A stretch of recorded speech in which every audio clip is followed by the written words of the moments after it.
यशस्वी प्रधानमंत्री और दुनिया के सबसे लोकप्रिय राजनेता आदरणीय श्री नरेंद्र मोदी जी, मंच पर उपस्थित जूना अखाड़ा के आचार्य महामंडलेश्वर पूज्य स्वामी अवधेशानंद गिरी जी महाराज, पूज्य स्वामी कैलासानंद ब्रह्मचारी जी महाराज, पूज्य संतजन सदगुरु श्री रितेश्वर जी महाराज, इस संपूर्ण कार्यक्रम के आयोजक आचार्य श्री प्रमोद कृष्णम जी, देश के अलग अलग कोने से उपस्थित सभी पूज्य संतजन और आदरणीय प्रधानमंत्री जी के स्वागत के लिए, अभिनंदन के लिए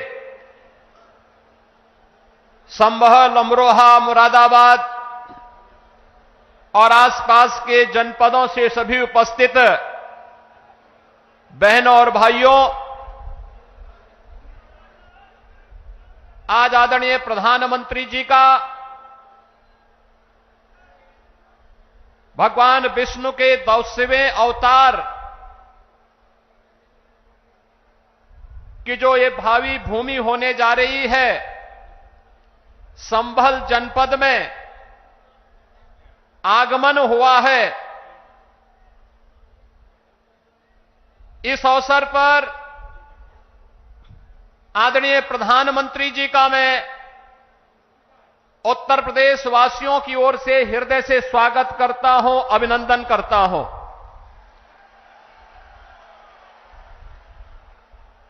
अयोध्या में 5 सदी के इंतजार को समाप्त करने के उपरांत प्रभु श्री रामलला के भव्य मंदिर को बनाने और रामलला को विराजमान करवाने के उपरांत पहली बार संयुक्त अरब अमीरात के अबू धाबी में भगवान श्री नारायण के ही भव्य मंदिर के भव्योद्घाटन कार्यक्रम के उपरांत आदरणीय प्रधानमंत्री जी का आगमन इस संभल जनपद में हुआ है।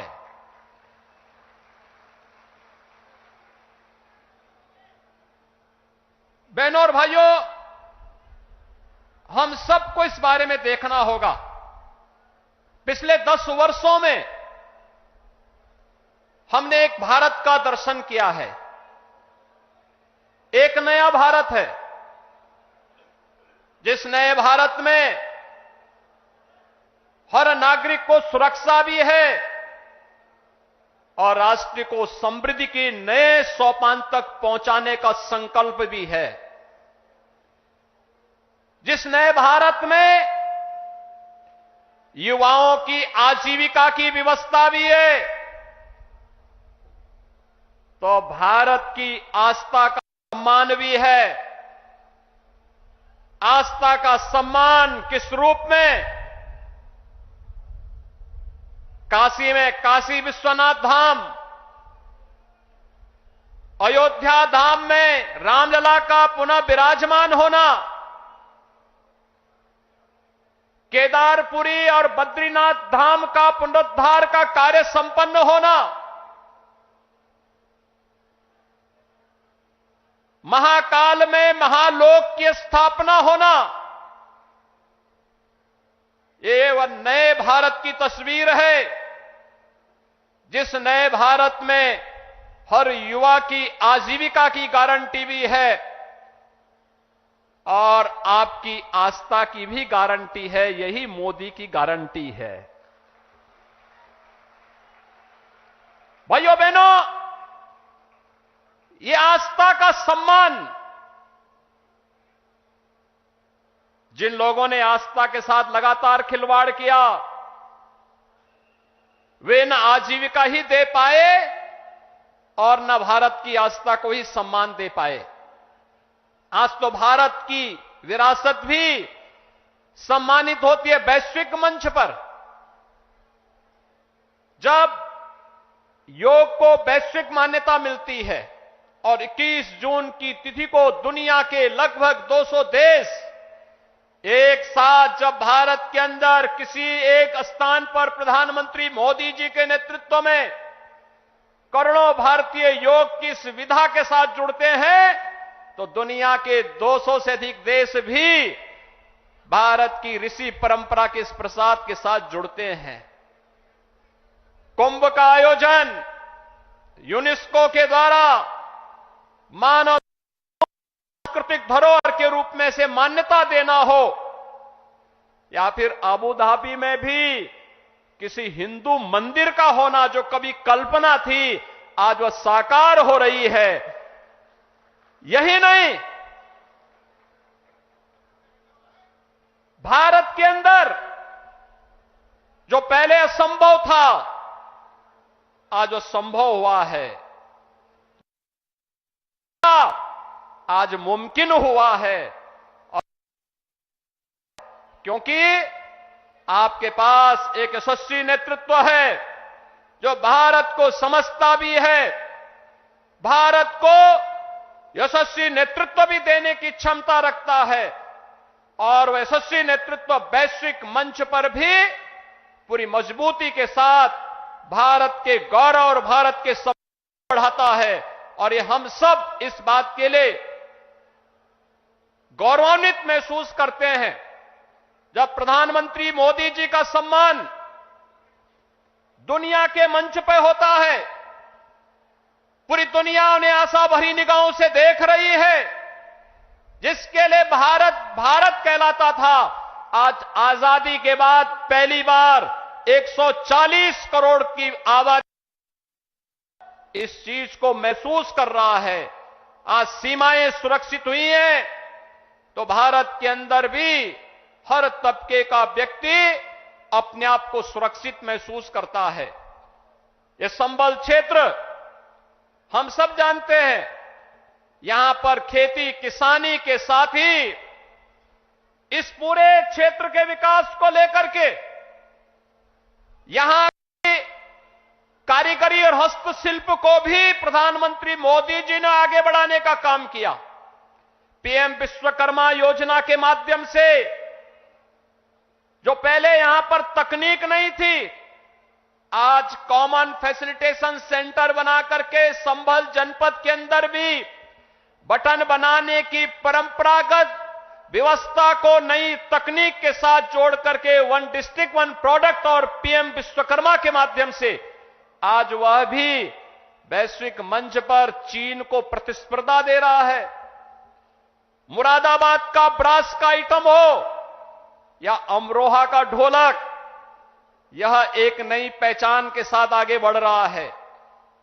ये चीजें पहले भी थीं, लेकिन जिस निराशा और हताशा में थी, आज इस नए भारत में एक गरीब को मकान भी मिल रहा है, तो इंफ्रास्ट्रक्चर के बड़े बड़े कार्य भी हो रहे हैं।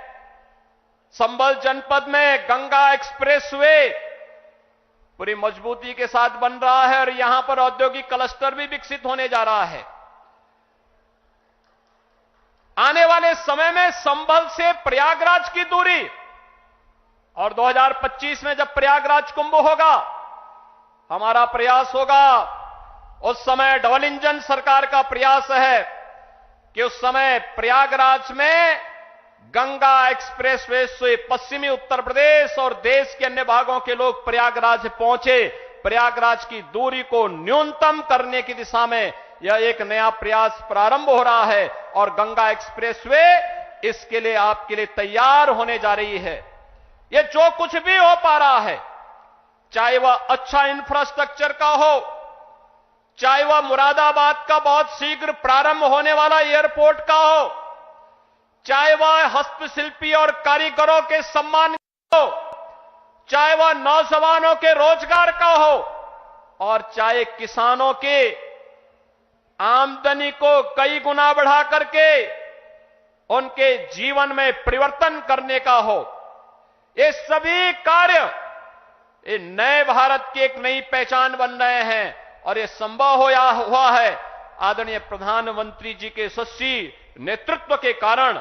आज प्रधानमंत्री जी का आगमन इस भगवान विष्णु के 10वें अवतार के रूप में भगवान कल्कि, जिन्हें भारत के शास्त्रों ने, चाहे वह महाभारत हो, श्रीमद् भागवत महापुराण हो, स्कंद पुराण हो, विष्णु पुराण हो या अन्य जितने भी ऐसे महत्वपूर्ण शास्त्र हैं जिनका बहुत स्पष्ट कहना है कि कलयुग और सतयुग की संधि काल में, युगाब्द के अंत में भगवान कल्कि का अवतार अवश्य होगा और इस धराधाम में पुनः सनातन धर्म की स्थापना का जो कार्य उस समय अधूरा रह गया है वह उनकी कृपा से संपन्न होगा।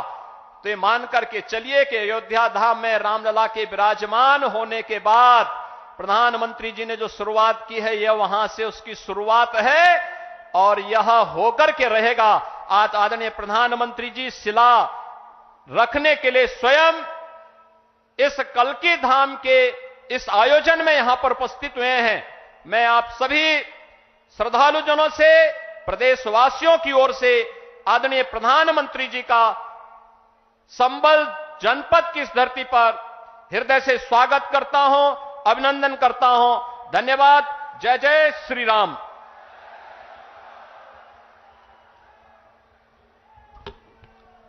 अब वो समय आ गया है, वो घड़ी आ गई है, वो लम्हा आ गया है, वो पल आ गया है जब हम भारत के यशस्वी प्रधानमंत्री जी को सुनेंगे।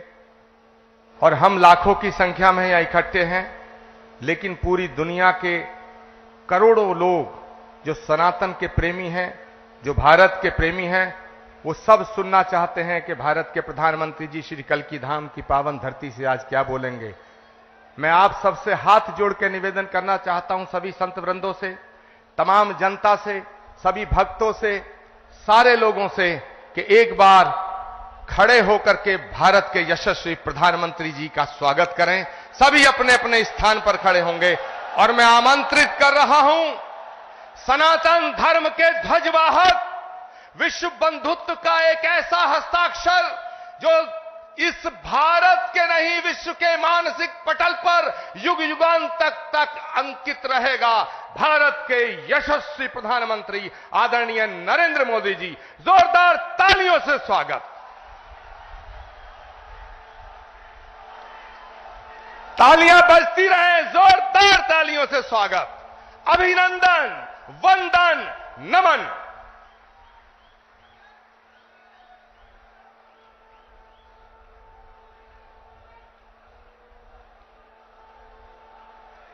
जय मां कैला देवी, जय मां कैला देवी।